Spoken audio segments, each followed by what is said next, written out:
इस देश का मिडिल क्लास कमर तोड़ मेहनत करता है, लेकिन इस मेहनत के बावजूद मिडिल क्लास गरीब हो रहा है, अमीर नहीं हो रहा। जितने डेटा का पैसा हमसे लिया जाता है उतना डेटा हमें यूज करने दिया जाए, वो एक्सपायर ना हो। ये हमारे मेहनत के पैसे से खरीदा गया डेटा है। Sir, I demand in this August House to make paternity leave a legal right in India. Sir third मेरा प्रपोजल है no bank charges for not maintaining minimum account balance. खाने में खतरनाक मिलावट का मुद्दा, फूड अडल्ट्रेशन का। सर आज मैं प्री पेड प्लान के जो मोबाइल यूजर्स हैं उनकी ओर से दो समस्याएं उठाना चाहता हूं। सर पहली समस्या है कि रिचार्ज खत्म होने के बाद आउटगोइंग के साथ साथ इनकमिंग कॉल का भी बंद होना। दूसरी समस्या जो टेलीकॉम ऑपरेटर का 28 दिन का मंथली रिचार्ज। इस जीवन में दो ही चीजें निश्चित हैं, डेथ यानी कि मृत्यु, और दूसरा है टैक्स। 1 केजी अगर एक्सेस बैगेज हो जाए तो फ्लाइट आपसे हजारों रुपए का किराया वसूलती है, लेकिन कई घंटों के डिले के लिए क्या फ्लाइट हमें कॉम्पनसेट करती है? इंडियन पेपर लीक हमने देखा, देश भर में देखा कि कैसे पेपर लीक हुए, क्या उसमें माफियाओं का राज रहा और कैसे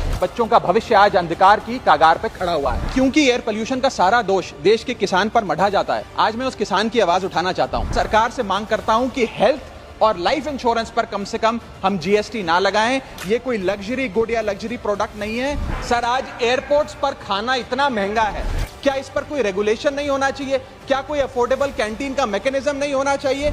सर मैं बात कर रहा हूं जोमेटो और स्विगी के डिलीवरी बॉयज की। सर आज मैं इनका दर्द इस सदन में रखना चाहता हूं, और ये 10 मिनट की डिलीवरी का जो जुल्म है इसे समाप्त करना चाहिए। कहीं कैशलेस इलाज अचानक मना कर दिया जाता है, महीनों तक फाइल लटकाई जाती है, रीइंबर्समेंट नहीं मिलता।